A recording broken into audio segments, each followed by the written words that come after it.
Sa ala na Ama, Anak, Espiritu Santo. Amen. Pakibati nga po inyo mga katabi, kapatid. Kapatid. Magandang gabi. Magandang gabi, Lord. Nakapagpatuloy natin ang Panginoon. Salamat sa Panginoon sa araw na ito at higit sa lahat ang pagpapuri ng Kuya Henry dahil eto nga at kakasangkapan ng uli. Salamat sa Panginoon. Siya po ang manguna sa ating pong pagbabahaginan. Maminamahal na kasama at kapatid, ngayon pong araw ng linggo, kung kayo po ay nagsimba, ang ating pong ipinagdiriwang bilang mga Katoliko, yung tinatawag na pagbibinyag kay Jesus sa ilog ng Jordan. Ano po? Binyag. Isa po ang binyag sa ilang sakramento ng ating simbahan. Pito.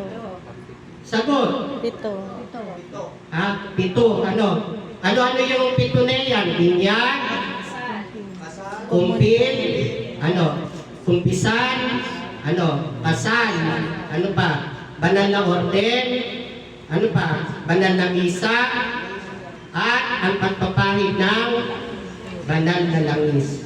Okay? So yan ay umiikot sa ating simbahan, sa ating Santa Iglesia Katolika. Ngayon ang ating papaksain ang kahalagahan ng binyag. Okay? Bakit mahalaga ang binyag? Tatlo ang akin lang na i-share sa inyo na dahilan kung bakit ang binyag ay mahalaga, Ate Rose. Number one, mahalaga ang binyag sapagkat sa pamamagitan ng binyag ay nawawala ang ating tinatawag na kasalanang mana. Nakukuha niyo po, tayo po bilang mga tao ay hanggat di tayo nabibinyagan, tinataglay ng ating pagiging tao yung tinatawag na kasalanang mana. Bakit po ba kasalanang mana? Pagka sinabing mana, may pinagmulan. Amen. Ano po ba? Sino po ba yung pinagmulan ng kasalanan? Sino po? Si Eva at si Adan. Sino po ba si Eva at si Adan? Siya ang ating mga unang magulang. Ano po?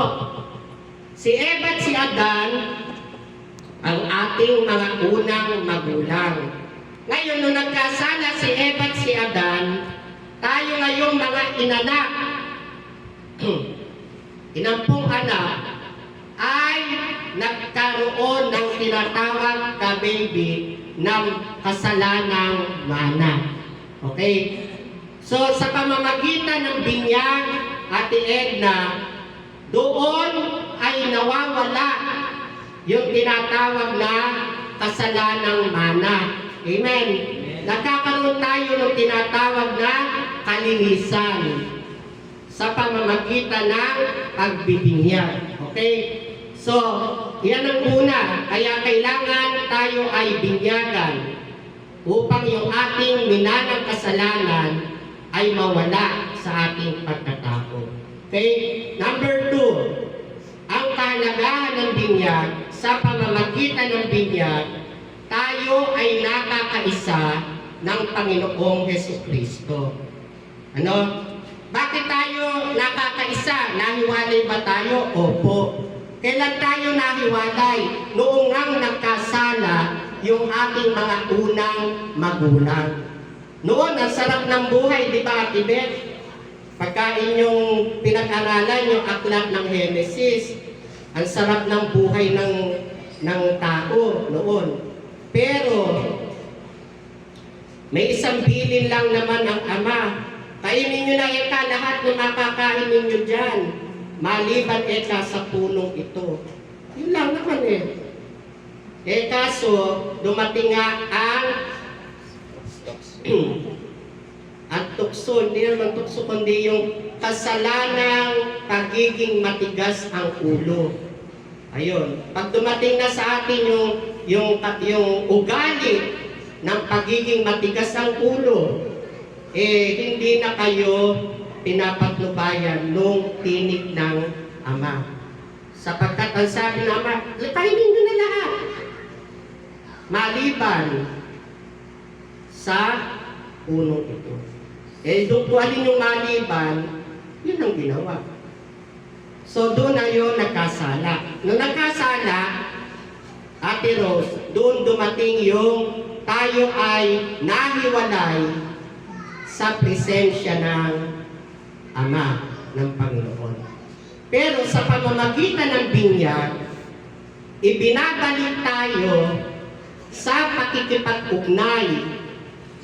Yung naputol ay muling idinudugtong. Kaya tayo ay nagiging ampung anak ng Panginoon, ng Ama. Tayo ay mga kapatid ng Panginoong Jesucristo. Nakuha niyo po. Kaya maganda ang binyag. Nung tayo ay naging kaisa ni Kristo, yung kasalanan, yung dumi, nawala. Kaya tayo naumpong uli doon sa malinis kay Kristo. Di po ba pagka tayo ay kumain, kumain. Yung po bang pinakainan ninyo na marumi ay ilalagay nyo na po ba roon sa lalagyan, halimbawa ng pinggan na malinis? Lalagay nyo na po ba yun? Pagka marumi, Ate Edna. Di po ba hindi? Hinihiwalay po ninyo. Ngayon, para muli sila magdugtong doon sa kalinisan, ano ang gagawain mo? Punta ka ngayon sa iyong gripo. Punta ka ngayon sa iyong hugasan. Gagamit ka ngayon ng tubig. Para yung marumi ay iyong muling lilinisin. Nung malinis na, Ate Rose, pwede mo na ba siyang isama ron sa malinis? Pwede na. Ganon din tayo. Noon, ang dumi natin dahil tayo makasalanan. Pero nung tayo ay nagpabinyag, nung tayo ay nakaisa ng Panginoon, ngayon malaya na tayo. Ang sabi nga ng Bible, malaya na kayong makatatawag sa akin ng Ama, Ama ko. Di po ba? Noon hindi. Ang tingin sa atin, alipin. Bakit? Kasi marumi tayo. Pero nung tayo ay nagpabinyag, nalinis, sa pamamagitan niyan, tayo ay nakaisa ni Jesus na malinis. Kaya tayo ay malayang nakatatawag sa Ama ng Ama, Ama ko. Okay? Dalawa po yun. Ikatlo, kahalaga ng binyag, hindi ka lang nakakaisa ni Jesus, ni Kristo, kundi ikaw at ako ay nakakaisa ng ating simbahan. Kukuha niyo po. Pag ikaw ay binyagan, makakaisa ka sa lahat ng mga biyaya ng ating Panginoon sa pamamagitan ng ating simbahan. Alam niyo po, noong October 8, kami nga po ni Enrisa ay salamat sa Panginoon, pinahintulutan ng Espiritu na magsama na po kami bilang mag-asawa. Pero alam niyo, bago kami humarap sa sakramento ng kasal, nag-ayos kami ng mga dokumento. At isa sa dokumento na kailangan namin, Ate Rose, na ma-present doon sa parokya na aming pagkakasalan, walang iba kundi ang partida bautismo. Hinahanap po yun.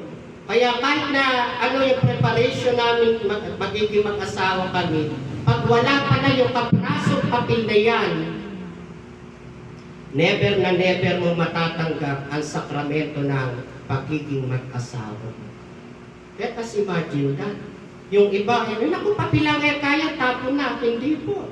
Kaya salamat sa aming mga magulang na itabi yung aming mga ganun, yung mga dokumento na yan. Kaya please lang, kayo pa yung mga may anak pa, may mga kayong mga magulang, please, isave niyo po ang lahat ng dokumento na yan. Sapagkat hahanapin iyan ng simbahan. Hahanapin yan ng ating mga parokya.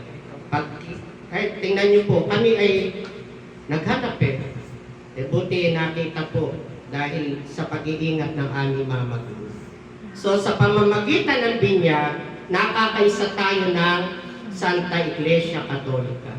E paano naman po pa ako po ay binyagan sa iba, tapos gusto po sa Catholic, ano po ang gagawin? Magpapabinyag ka doon sa umbrella ng Catholic Church para ikaw ay maging kaisa na ng simbahan na iyong kakakanipan. Kukuha niyo po. So, ganun kahalaga ang tinatawag na pagbibinyag. Kaya, naku ngayon hindi po naku, laki na. O bibinyag. Kung hindi pa ho tanungin mo yung magulang, kasi ho kulang ho yung aming pera. Talaga ho inuuna-muna po namin yung pang-araw-araw po na. Ay, hindi. Kung mahal mo ang isang anak, unahin mong pabinyagan. Upang sa gayon yung mga biyaya na binanggit ko ay kanilang matanggap. Mawawala kasalanang mana, makakaisa siya ng Panginoon sa tinatawag na kaayos at kalinisan, magdudugtong na uli at yung naputol na ugnayan. Hindi yung eka!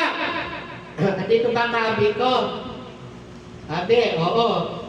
Nanganak si Leia, nag-chat. Kuya, baka pwede ninyo naman pong buhusan yung apo ko. Yung anak po ni Leia. Ay, hindi ko sa itubi mo kako tawagin nyo. Alam nyo, pagka po nalang kasi ng parokya, Paul tayo dyan.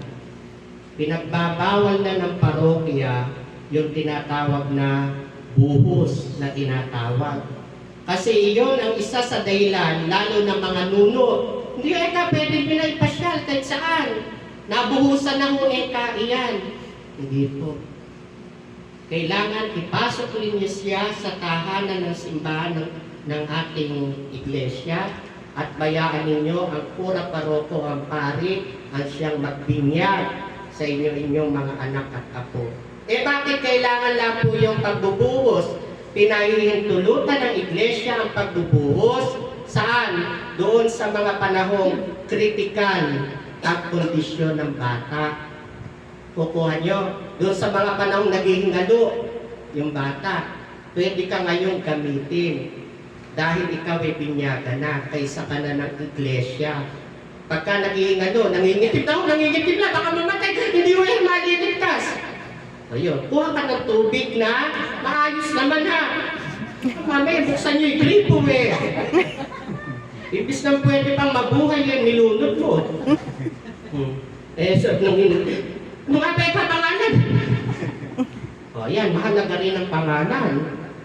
Huwag na huwag niyong bibigyan ng inyong mga anak ng kung ano-ano mga pangalan. Mercedes, Montero.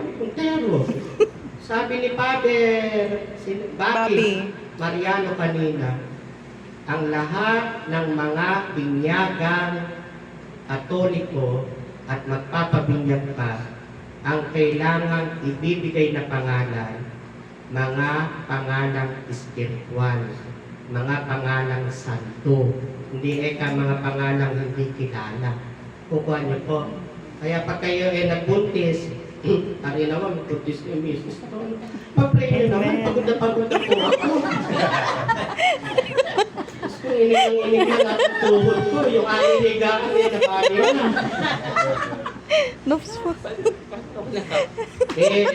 Ayun, hanap kami ng spiritual name, no? So, magamat di ko kayo naanyayaan ng kasal, paano naman sabihin niya? Ready rin kayo. So, hindi na ako makakatagal. Sana may naintindihan kayo. Kahalagaan ng binyag at sana kung hindi kayo binyagan, puntahan nyo ang ating pari, sabihin nyo gusto ko pong magpabinyag, Father. Kung hindi binyagan ang inyong mga apo, kahit walang pera, ang mahalaga pabinyagan ang inyong mga apo. Amen? Sana naman ang Espiritu Santo. Amen. Magandang gabi po sa bawat isa.